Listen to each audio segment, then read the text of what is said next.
अपने ही चंचल मन को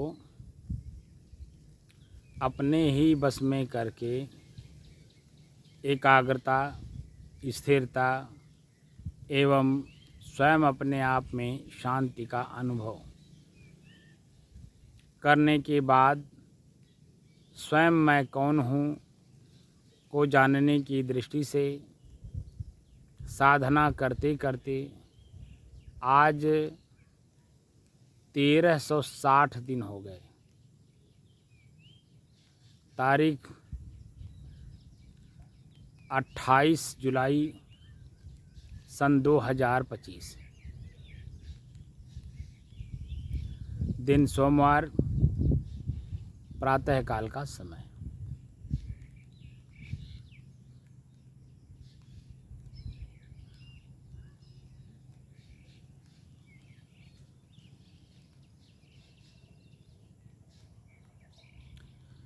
एक शब्द है दर्शन। भारतीय दर्शन, पाश्चात्य दर्शन, विश्व दर्शन। हम चर्चा करेंगे सत्य दर्शन पर।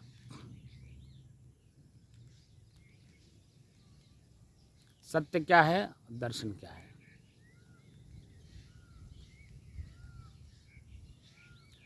दर्शन को समझना है तो दृश्य और दृष्टा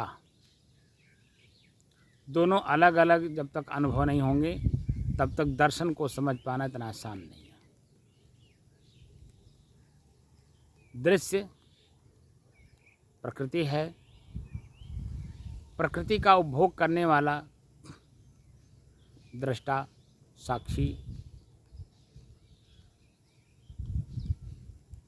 जब दृष्टा दृश्य का अभ्यास करते करते दृश्य ओझल हो जाता है। ओझल का मतलब है कि कुछ देर के लिए सामने से अलग होना, उसको ओझल बोलते हैं। लेकिन वो सदैव के लिए खत्म हो जाए, ओझल ना हो, खत्म हो जाए, तो दृश्य का उपभोग करने वाला दृष्टा अपने सत्य दर्शन में रहेगा। दृश्य और दृष्टा के मेल से दर्शन शब्द हुआ।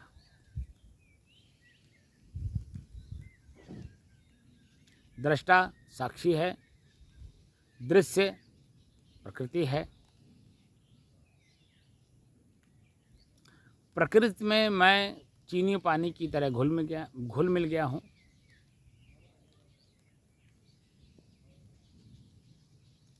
अब उससे अपने को अलग करना है तो सत्य दर्शन या सत्य में स्थिति, सत्य में स्थिरता,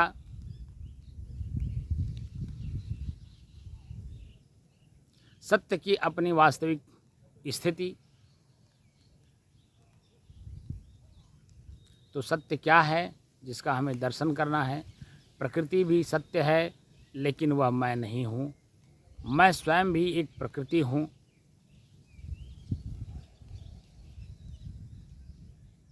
अपनी प्रकृति में मैं वापस लौटना चाहता हूँ, इसलिए दूसरों का सहारा ले रहे हैं कि ताकि मैं अपने सत्य में स्थित हो सकूं, सत्य का दर्शन कर सकूं। और वह सत्य दर्शन गुरु ही करा पाते हैं। जो स्वयं अपने सत्य में स्थित होंगे वही शिष्य के अंदर में अनेकों प्रकार के भ्रम को दूर करके सत्य का दर्शन करा देने से प्रकृति से मुक्त होकर के अपने स्वरूप में वह शिष्य लीन हो जाता है। वह सत्य दर्शन है।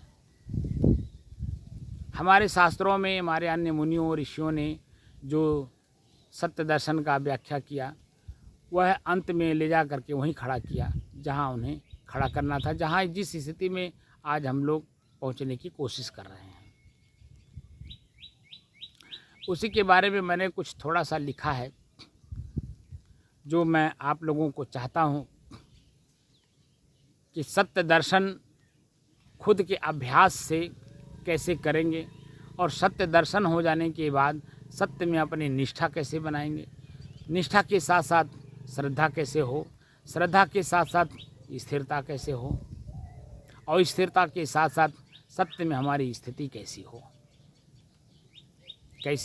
या कैसे हो, कैसी हो कि मतलब उसको प्राप्त करने के बाद उसका अनुभव जो होता है वो कैसी होगी, कैसे हो मतलब किस साधन से होगा।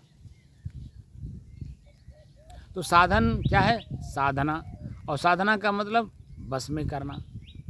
हमारी अपनी ही चीज़ हमसे हमारे बस में नहीं है। हमारी जीभ, हमारा आँख, हमारा कान, हमारा नाक, हमारा जीभ, हमारा पैर, हाथ, लिंग, कुछ भी हमारे बस में नहीं है। अब इनको बस में कैसे करना है? तो पहले हम श्वास को बस में करें, श्वास में स्थिर हों, श्वास में स्थिर होकर के देखें कि श्वास की गति क्या है,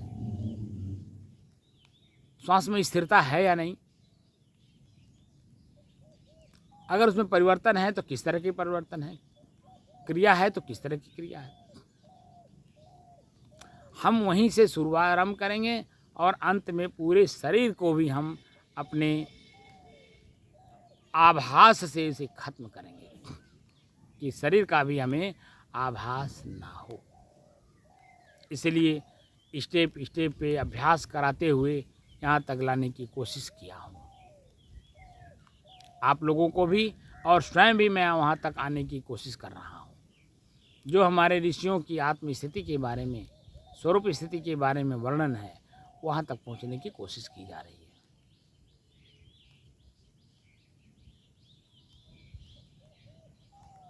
तो जो हमने लिखा सत्य दर्शन क्या है, उसके बारे में थोड़ा सा उद्धृत करना चाहता हूँ।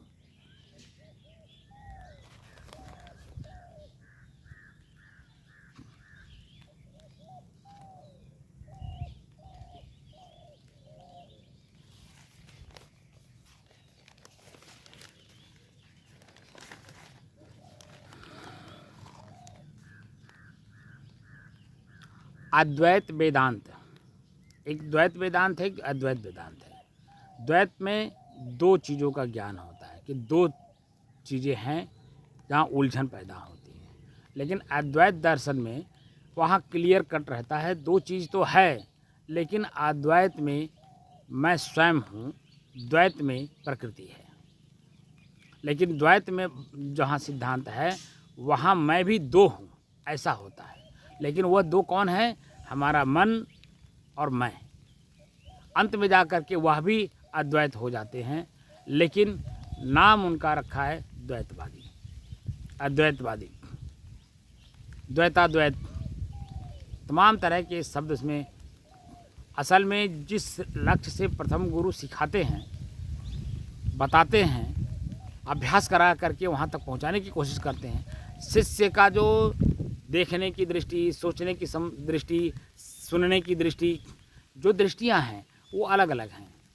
एक ही शब्द के कई अर्थ होते हैं, कई अर्थ में जब जाओगे तो वहीं भ्रम पैदा होता है।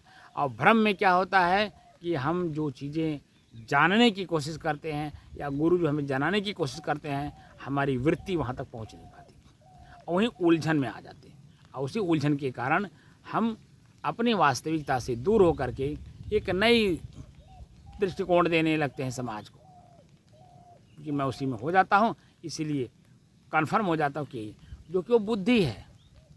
कन्फर्म हुए जो उसकी व्याख्या आप करते हो वो बुद्धि है। और द्वैत अद्वैत जो है ये बुद्धि से परे की चीज़ है।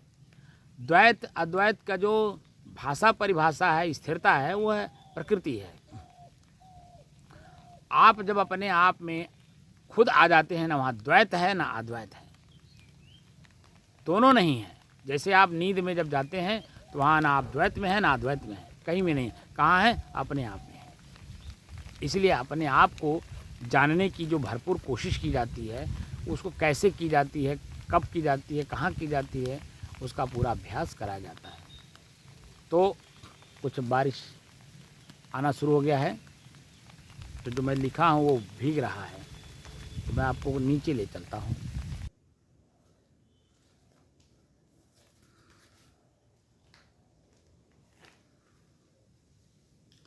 अद्वैत वेदांत दर्शन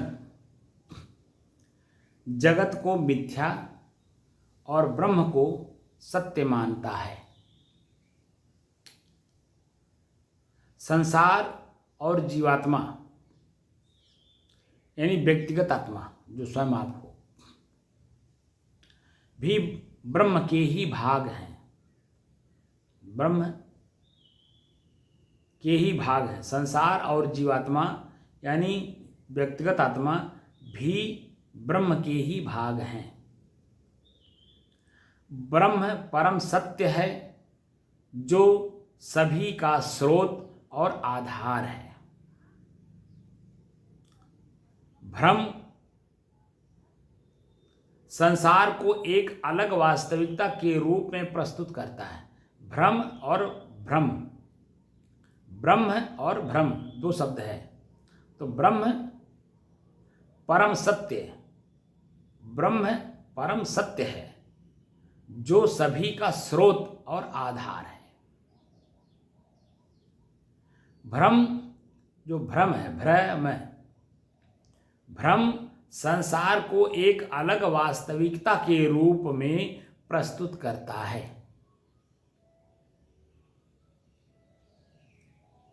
ब्रह्म के सत्य होने का अर्थ है कि जो भी है जड़ या चेतन, ब्रह्म के सत्य होने का अर्थ है कि जो भी है जड़ या चेतन सब उस एक परम सत्ता से ही अभिव्यक्त होते हैं।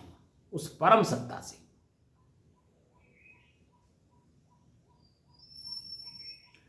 अंत में उसी में ही विलीन होंगे।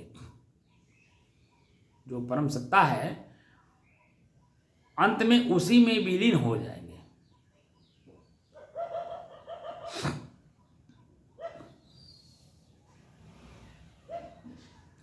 संपूर्ण साकार जगत उसकी ही अभिव्यक्ति है। पर जगत मिथ्या है, यानी जगत जैसा दिखता है वह वास्तविकता में है नहीं। यहां जगत को असत्य नहीं कहा गया है परंतु मिथ्या कहा गया है। असत्य वह है जो कभी था ही नहीं, पर मिथ्या वह है जो सिर्फ आंखों से दिख रहा है। जो कभी रहा ही ना हो वो मिथ्या हो ही नहीं सकता, क्योंकि वो सत्य ही नहीं, कोई था ही नहीं। और मिथ्या वह है जो होते हुए भी दिखते हुए भी नहीं है, यानी उसमें तो परिवर्तन है।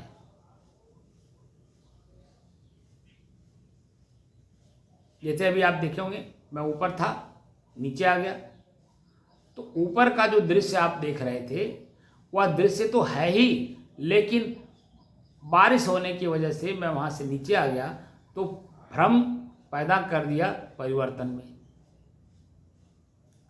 अब आप पीछे देख रहे होंगे क्या दृश्य है, और जब मैं ऊपर था उस समय में पीछे हमारे क्या दृश्य था। पीछे केले की खेती, धान की खेती दूर तक दिखता था, पेड़ पौधे दिख रहे हैं, आम के पौधे दिख रहे हैं, और भी तमाम कटहल हैं, लिपस्टिक है, तमाम चीज़ें दिख रहे थे। अब यहाँ सिर्फ आपको क्या दिख रहा है? बेल, लिपस्टिक, अशोक, और पीछे हल्का फुल्का जब आपको केले की खेती दूर में दिख रही है। लेकिन ऊपर जब मैं था तो केले की खेती भरपूर दिखाई दे रहा। तो ये भ्रम है, परिवर्तन। मैं हूँ वही हूँ जो मैं ऊपर था, मैं वही हूँ जो नीचे भी आ गया। तो जो पीछे दृश्य आप देख रहे हैं वो दृश्य में परिवर्तन हो गया, लेकिन जो मैं हूँ उसमें तो कोई परिवर्तन नहीं हुआ। यही भ्रम है। सत्य में भी भ्रम है, अभी उसमें भी आपको ले चलेंगे कि सत्य में भी भ्रम है। अब भ्रम का निवारण कैसे किया जाए, ये जब आप संवेदना और वेदना के आधार पे जब अंदर जाएंगे तब बात को समझ पाएंगे। उसके लिए अभ्यास अति आवश्यक है, और अभ्यास अगर नहीं है साधना का तो जो वास्तविकता है उससे हम बहुत दूर रह जाएंगे। इसलिए अभी हमको बहुत दूर चलना है, पहुंचने के लिए रास्ता तय करना है, और कहाँ तक जाना है उसके बारे में भी बताएंगे। ब्रह्म के सत्य होने का अर्थ है कि जो भी है जड़ या चेतन सब उस एक परम सत्ता से ही अभिव्यक्त होते हैं। अंत में उसी में ही विलीन होंगे भी। संपूर्ण साकार जगत उसकी ही अभिव्यक्ति है, पर जगत मिथ्या है, यानी जगत जैसा दिखता है वह वास्तविकता में है नहीं। यहाँ जगत को असत्य नहीं कहा गया है, परंतु मिथ्या जरूर कहा गया है। असत्य वह है जो कभी था ही नहीं, पर मिथ्या वह है जो सिर्फ आंखों से दिख रहा है, लेकिन उसका मूल रूप कुछ और ही है। सत्य के अनुभव भी सबके अलग अलग होते हैं। सत्य के अनुभव भी सबके अलग अलग होते हैं, इसलिए सत्य भी 3 प्रकार के प्रकट होता है। अब वो 3 प्रकार का सत्य क्या है? प्रतिभासिक सत्य, व्यावहारिक सत्य और पारमार्थिक सत्य। प्रतिभासिक सत्य जो व्यक्ति के निजी अनुभव का परिणाम होता है। जो प्रतिभासिक सत्य है, प्रतिभासिक सत्य जो व्यक्ति के निजी अनुभव का परिणाम होता है।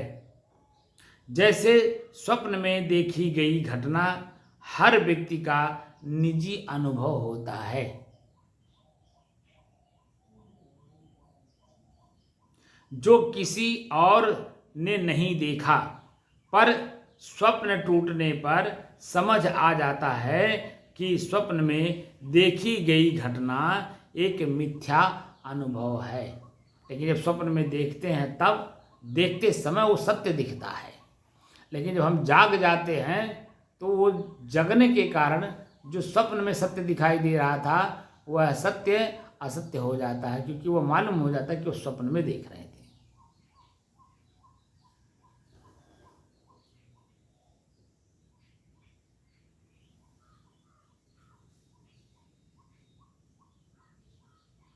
जैसे स्वप्न में देखी गई घटना हर साधक का निजी अनुभव होता है, जो किसी और ने नहीं देखा, पर स्वप्न टूटने पर समझ आ जाता है कि स्वप्न में देखी गई घटना एक मिथ्या अनुभव है।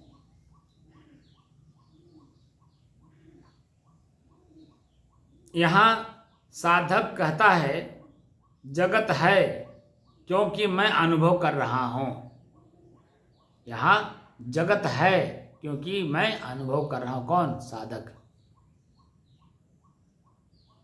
व्यावहारिक सत्य में एक ही घटना का सबका अलग अलग एक समान अनुभव हो सकता है। व्यावहारिक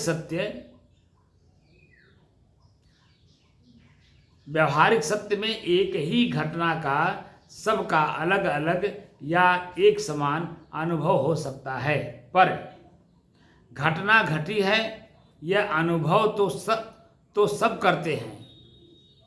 यहाँ साधक कहता है जगत है इसलिए मैं अनुभव कर रहा हूँ। संसार है, प्रकृति है, इसीलिए मैं शरीर से अनुभव कर पा रहा हूँ। जगत है इसलिए मैं अनुभव कर रहा हूँ, परंतु ये दोनों ही प्रकार के सत्य मिथ्या होते हैं, क्योंकि दोनों ही देश काल एवं परिस्थिति के सापेक्ष हैं। अतः सत्य वही है, एक पारमार्थिक सत्य होता है। अतः सत्य वही एक पारमार्थिक सत्य होता है जिस पर जगत निर्भर है। जो देश काल एवं परिस्थिति की परिधि के नियंत्रण से परे है और जो सभी कालों में शाश्वत तथा सर्वव्यापी है। वेदांत हमें उस पारमार्थिक सत्य से एकाकार करने का मार्ग है। अतः सत्य वही एक पारमार्थिक सत्य होता है जिस पर जगत निर्भर है, जो देश काल एवं परिस्थिति की परिधि के नियंत्रण से परे है और जो सभी कालों में शाश्वत तथा सर्वव्यापी है। वेदांत हमें उस पारमार्थिक सत्य से साक्षात करने का ही मार्ग है। वेदांत हमें उस पारमार्थिक सत्य से एकाकार करने का ही मार्ग है, हमें सुझाता है।